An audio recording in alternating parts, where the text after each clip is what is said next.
Je peux savoir ce que tu fais sur mon fauteuil? Je décompresse. Tu sais où j'ai mis mon comics pour ma vidéo? Dans ton cul. Évidemment, ça vous fait rire. Hein. Bon allez, générique.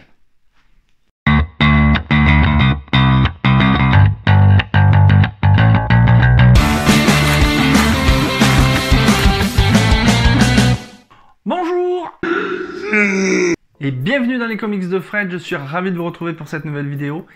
Et aujourd'hui, je vais vous parler de Once and the Future, tome 2, publié chez Delcourt, scénarisé par Kieron Gillen, dessiné par Dan Mora, au prix de 16,50 € dans toutes les bonnes librairies. On retrouve notre duo de choc Duncan et Mamie Bridget, qui dans ce deuxième album assure complètement le côté gore et action débridée.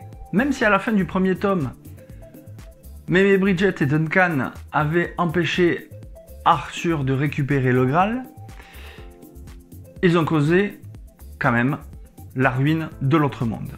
Ce qui n'a pas été sans conséquence pour le leur, puisque de nouvelles créatures font leur apparition, notamment une légende issue des poèmes épiques tels que Beowulf, et Duncan et Mamie Bridget, ils vont devoir combattre un monstre et sa mère. Et attention, c'est de sacrés monstres. Et là, ça va défourailler. D'un point de vue scénaristique, Kieron Gillen nous sert un tome 2 encore plus déjanté que le premier, et il nous propose une Mamie Bridget encore plus badass que dans le premier tome.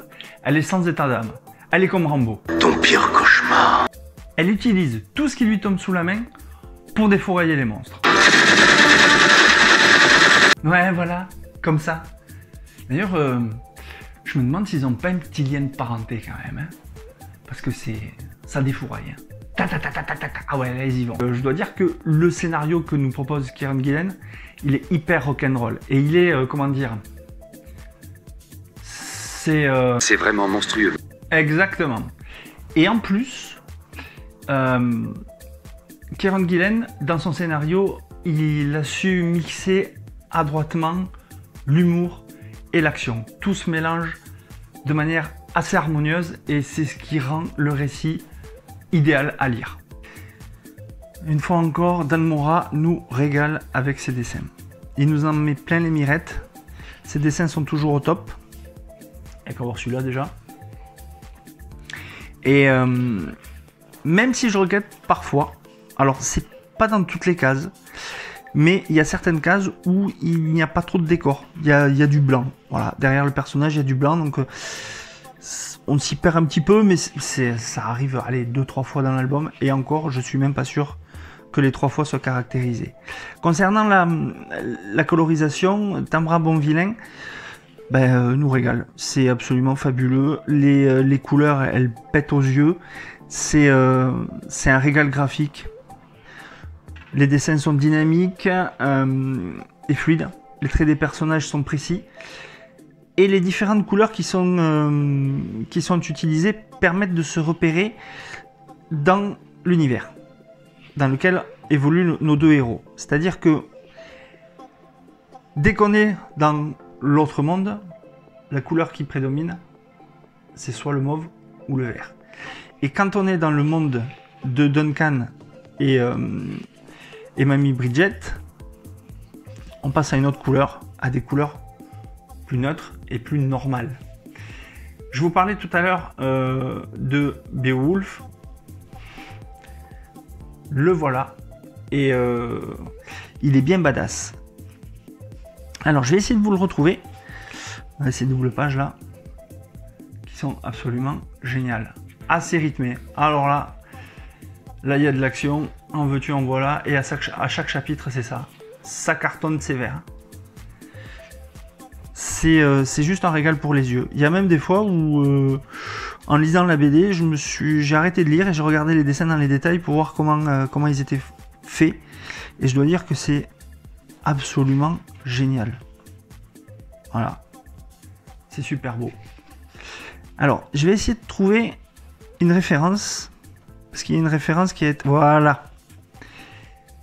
Cette case-là, elle fait référence à un film du cinéma britannique. Et j'ai trouvé que le personnage, celui-ci, ressemblait à un acteur. La position, le costume qui a été utilisé. Alors je me rappelle plus du tout le titre du film en faisant la vidéo, et je m'en excuse, mais ça me fait penser à un film avec Simon Pegg où ils doivent tuer des zombies. Donc si vous avez la réponse, n'hésitez pas à la mettre en commentaire.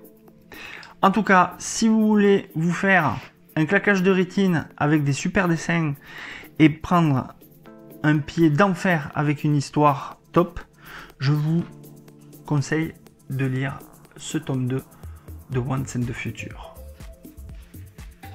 Et elle est pas badass, mémé, hein? Mon avis sur Once in the Future tome 2. Sans équivoque, ce comics est un des récits que j'ai adoré pour cette année 2021. Je trouve que Kieron Gillen a fait un travail scénaristique absolument génial, même si, un petit bémol, j'aurais aimé que les personnages principaux, Mimi Bridget et Duncan, aient des traits de leur caractère ou de leur background un peu plus approfondis. Mais ceci étant dit, le mélange action, humour et scènes décalées, et tout s'emboîte bien, tout se goupille bien dans l'histoire, et c'est vraiment le top. Quant au dessin, c'est vraiment une merveille. Dan Mora, il vous explose les rétines comme j'ai dit précédemment, et c'est vraiment agréable à regarder, agréable à observer quand on veut rentrer dans les détails de chaque case. Les cases sont dynamiques, il y a un bon ensemble, et moi rien que pour ça j'ai envie de connaître la fin dans le tome 3. J'espère qu'elle sera à la hauteur des deux premiers, même si ce tome 2 surpasse le tome 1.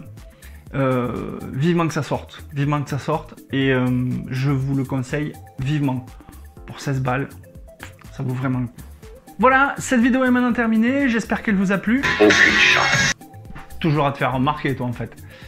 Enfin, j'espère qu'elle vous a plu, n'hésitez pas à la partager, à vous abonner à la chaîne, laissez-moi un petit pouce bleu, ça fait toujours plaisir.